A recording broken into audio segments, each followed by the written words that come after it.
Hey guys, and welcome to the FPL Tips YouTube channel. And this is the Not Sitting on the Fence video where I will be talking through each of the questions that we had put up on Instagram.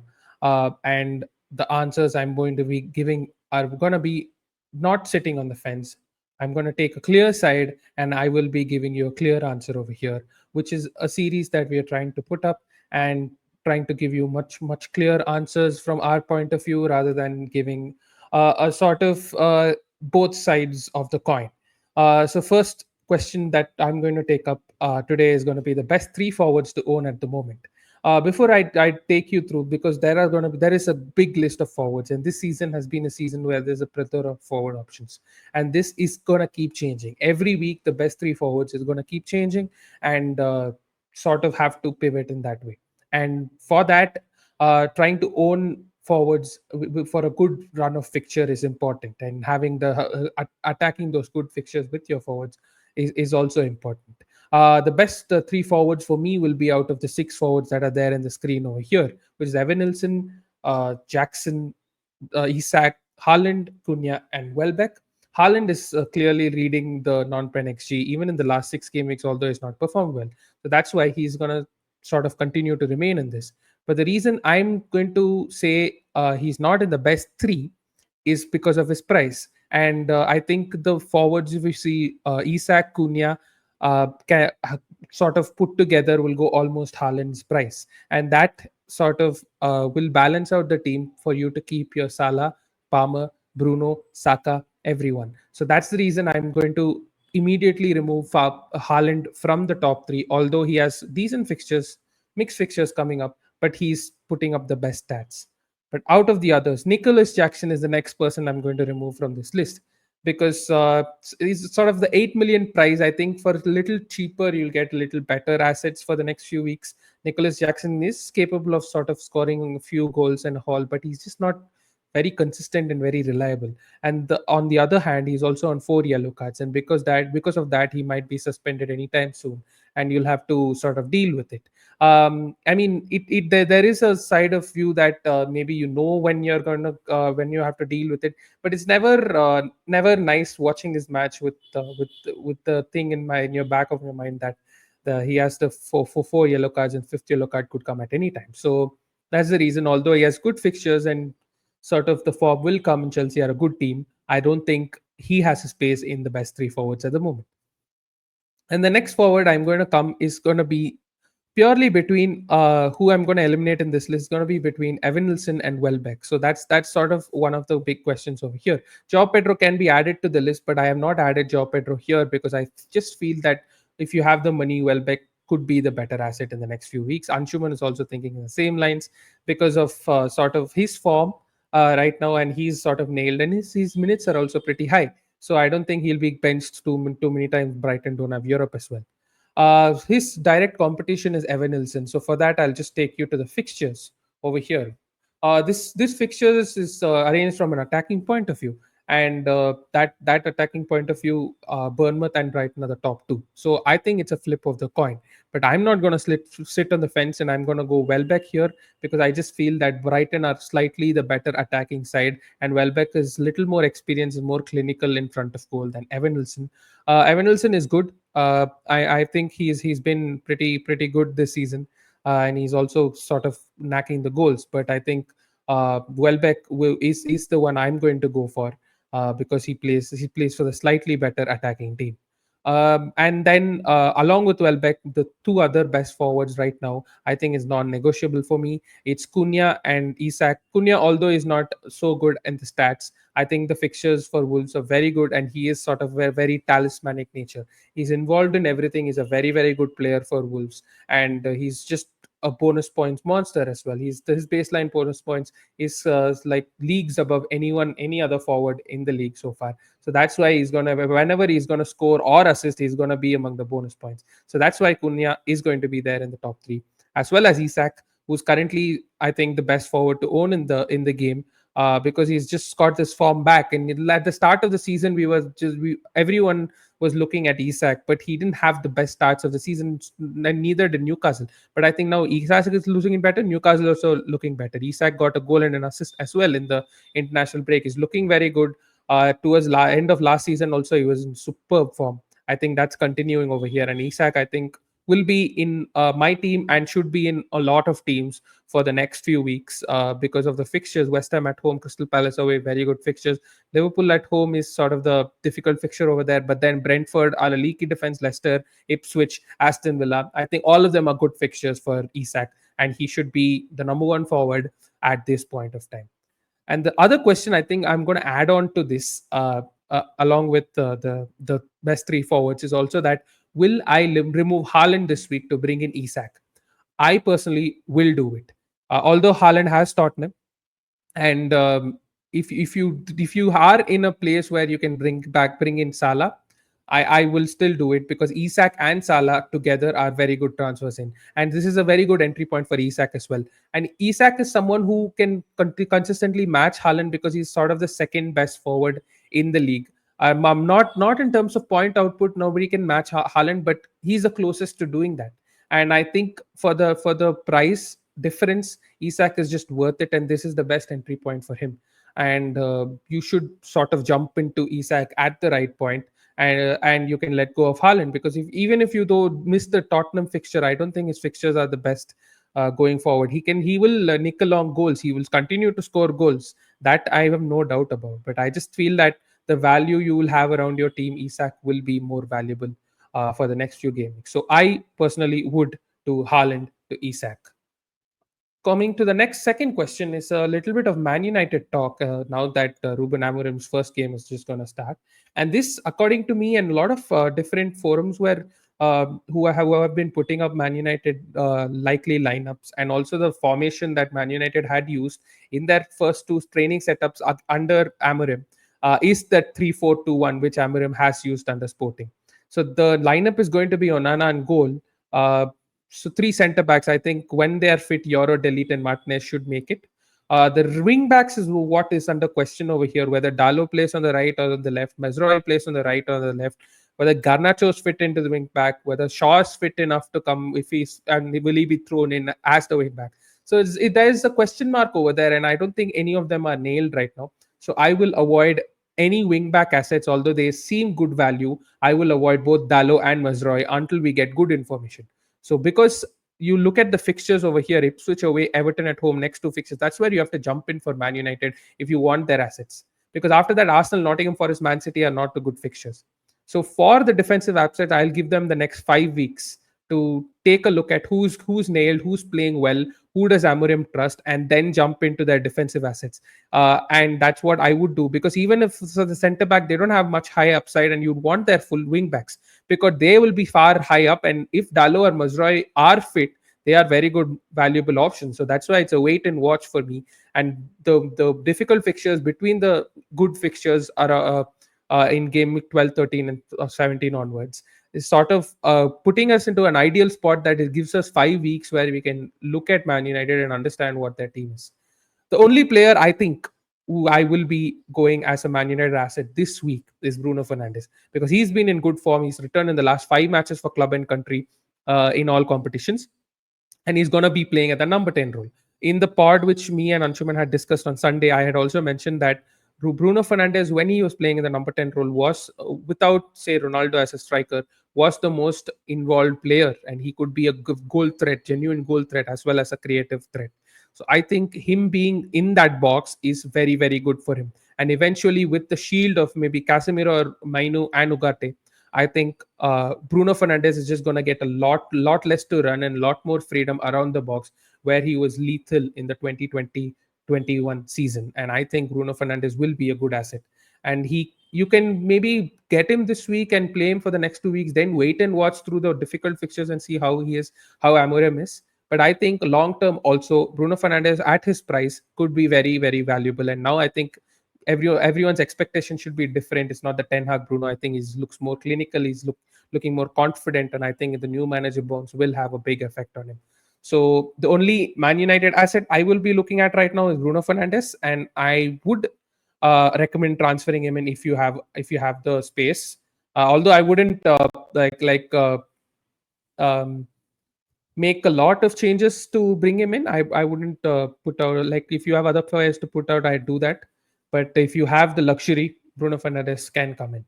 That's what I would say. But the others, so strikers also, it's a wait and watch. You don't know who's going to play where. Mount could be very good in the system. Ahmad is there, Garnacho is there, Rashford is there, Zirkzee is there, Hoyland is there. There are a lot of options. So other than Bruno Fernandes, you never know who's going to start over there. Who's going to start as a second 10? Who's going to start as a striker? So similar to the wing backs, the other two forward or midfield positions are also wait and watch until game week 17. So I don't think I would invest on a Garnacho right now, or an Ahmad, or a Rashford, or a Hoyland right now, because of the mixed fixtures and what you want to know. The information similar for everyone else except Bruno Fernandes. Coming to the third question of the day, I think it's Wissa and Mbeumo. How to deal with them, because their fixtures are turning after this.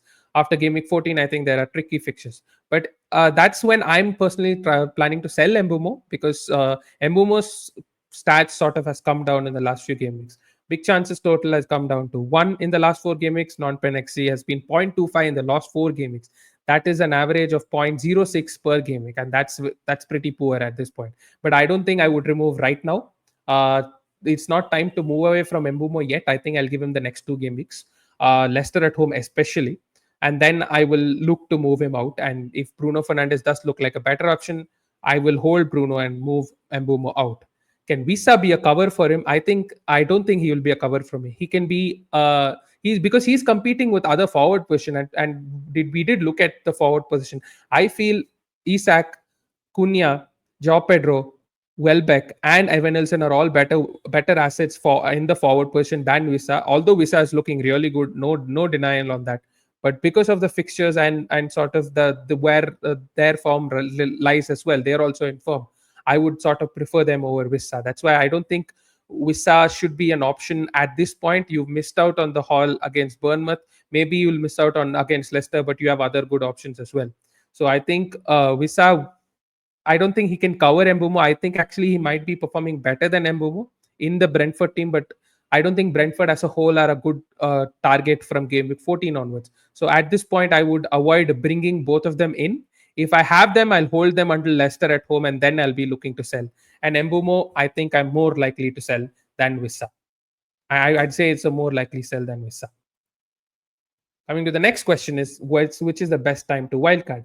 Ideally, this game week 12 is sort of the best time to wildcard, because you are looking at teams like Arsenal, Chelsea, Brighton, Wolves, Bournemouth, Newcastle, Liverpool as well, who have a good fixture run in the medium to long term, and that is a very significant part of wildcard planning. And until last week, I think Chelsea, Arsenal played each other. There were tricky fixtures for Brighton, tricky fixtures for Bournemouth, tricky fixtures for Newcastle. But now I think coming to a good run of fixtures for all of these teams who are sort of attacking and also decent defensive assets, it is a very good time to wildcard in Game Week 12. But if not for Game Week 12, I'd look at the immediate next game week, which is Game Week 13. And that's when you can also move away from Haaland if you have Haaland, which is another very good game week. And Game Week 14 as well. That is when Man City and Liverpool would have played each other. And after that, you'll have more information. You can go ahead. So I think Game Week 13 and Game Week 14 are also equally good options. But if I have the capacity, I will be going up and wildcarding in Game Week 12, where I think there are great fixture runs, great swings to be capitalized in Chelsea, in Arsenal, Brighton, Wolves, Bournemouth, Newcastle, and Liverpool. I think all these clubs are good, reliable clubs to be who can be counted on in the wildcard. So I think the best time to wildcard is right now. And yeah, and just to mention for people who might not be aware of, the wildcard one will be expiring in game week 19. So game week 19 is the last time to play that. So if you don't have an issue in not playing the wildcard, that's the deadline before which you should play. And the other thing is that as and when you keep going towards game week 19, the reason for you to play a wildcard, I don't know, I might become lesser and lesser. But because you're the number of players who you might have to put out, who you might not want in your team, that number will become lesser and lesser. So even if you have 2 or 3 players who you don't like, you might have to wildcard in game week 17, 18, 19. And that is not a very ideal situation, because whenever you have not more than 4 or 5 players who you don't like, you will tend to hold your team and continue to go. But I think The fixture should be attacked right now, and Game Week 12 is the best time to wildcard. Quickly coming to the best defender under 5 million, which is also a very popular thing. And if you go back to the podcast which me and Anshuman had on Sunday, I think we discuss in detail about each and every one of these. So if you want a more in-depth the discussion, you should head over there. I'm just going to go here ranking these four. I think Hall is number one because he is very involved. He's on corners. He's on and he has very good fixtures coming up, and Newcastle's defense have improved. Eight Nuri for me is number two because again Wolves are very good in the long term. He has the best expected goal involvements, and clean sheets are very iffy to predict right now. So if you want to go for a guy who's reliable in the attacking point, I think he's the best attacking defender right now in the game. So I think Ait Nouri stands second out of Colwell and Kirkes. I don't think both of them are pretty attacking, so I'll go with like I actually go with Kirkes because they sort of have those like slightly better home fixtures, and also I think they have slightly better defense than Chelsea. So I think I'll go to Kirkes at three, and he also is a fullback. He also got a couple of returns against Man City, so he's more likely to get that than Colwell. And Colwell currently lies at fourth for me. This is my ranking of the best defender under 5 million. I don't think I'd consider anyone else other than these four. And depending on your team, depending on your budget, these are the four players you has to go to. As I said, you can go back to see an in-depth analysis of the four budget picks in the podcast which we had released on Sunday, and that's the way it goes. Best midfielders. I think this is a pretty interesting discussion because I don't think we've discussed this much this week. I think best midfielder before below 7 million, and that's where I don't think I have a lot of good midfielders. And for you to have Bruno Fernandes, Saka, Salah, Palmer, I think you should go much below 7 million and look at the 5 to 5.5 million. So that immediately rules out Madueke and Mitoma in this list. Although they have decent fixtures, Madueke's minutes might be iffy because he might be subbed off earlier and Neto is playing really well, so he might be competing with Madueke. Mitoma, I think he's a good asset. Brighton's fixtures are very good, but I think the huge chunk of the expected goal involvements is falling to Welbeck and will fall to Joao Pedro when he is there. So that's why Mitoma is sort of in the side. But coming to the three who are the best, I think Buono Notte has been a very he's been going under the radar. He's been doing really well. Three chances created, 11 shots at the box, 13 chances created. The three big chances created, 13 chances created, 3.06 expected goal involvement. So out of this list, he's hands down the best asset in terms of in terms of involvement. Maybe Semenyo comes close, who's been very good as well. But I don't think Leicester are very reliable. Their fixtures are turning as well. So I don't think I would go with Buonanotte as well, although he's been very good. And if you have a very high budget constraint and you need a very, very cheap guy, then he might be the guy. But coming to the other two, I think they are the two best midfielders to own right now, Semenyo and Rogers. And both of them have very good fixtures in the short term. Semenyo has very good fixtures in the long term as well. They've been returning. They've been reliable so far. They have decent underlying numbers. They get into big chances. They're pretty central and focal to what their team does. Their minutes are good. Although I think Semenyo's minutes slightly better because Rogers has the Europe. But Aston Villa's three home fixtures in the next four, I think are very, very good from an attacking point of view. Crystal Palace home, Brentford home, and Southampton home is as good as it gets as from an attacking point of view. And for the cheaper thing with Rogers, and for a lot of us, value is also attached with Rogers. I think I would go with Rogers over Semenyo because just purely because of money and the next four fixtures. And then I will assess, and then maybe if you want to downgrade anyone else of your expensive attackers, then you can go. So Semenyo, maybe Smith Rowe also becomes an option over there. But my ranking currently out of the below 7 million is Rogers at number one, Semenyo is number two, and Buonanotte at number three. The final question of the day is a captaincy for Game Week 12. And this is a week where there are big hitters having very good fixtures. Haaland has Tottenham at home, where he can do really well. Salah and and Bruno Fernandes are both playing the three promoted clubs. So that is a very good thing as well. And finally, Isak is playing West Ham at home, and he's really in form. But for me, I think I would rule out Isak because although he's in great form, I just can't look past the fixtures the other top big hitters have, and they are sort of more reliable. And Salah and Palmer especially are midfield options. So that's why I would have Isak at fourth, and their stats are also slightly better than Isak. So that's why I think I'd go with Salah and Palmer. Palmer, I think I will discount as well. I'm on the process of elimination in giving you the best option over here. Um, Palmer, I will eliminate because I think Chelsea are playing the first kickoff. It's not the myth that Gandhi is you're going against Gandhi, but it's the fact that it's after the international break. And although Palmer has been fully fit and fully rested ahead of the international break, their other key players have played through the international break. And at 6:30 Indian time, so it's 12 o'clock UK time. Or it's not an easy fixture. It's not an easy fixture for you to uh, con- uh, back over here in the international after the international break. So I don't think I mean when you have fixtures like Southampton and Spurs for Salah and Haaland, I would say maybe I'll keep Palmer aside. That being said, he has a knack of scoring big against promoted sides, but it's just that it's the early fixture, and these guys have a little more time uh, to play their games, and Liverpool also will be recovering. Chelsea, the rest of the team will be recovering. So it's not just a case of these two players. Coming between Salah and Haaland, I think is really close. I think if you have either of them in your team, you should captain them. So like there are drafts where Haaland is there, Salah is not there, but Palmer is there. I will still captain Haaland. There are drafts where Salah is there, Haaland is not there, Palmer is there. I'll captain Salah.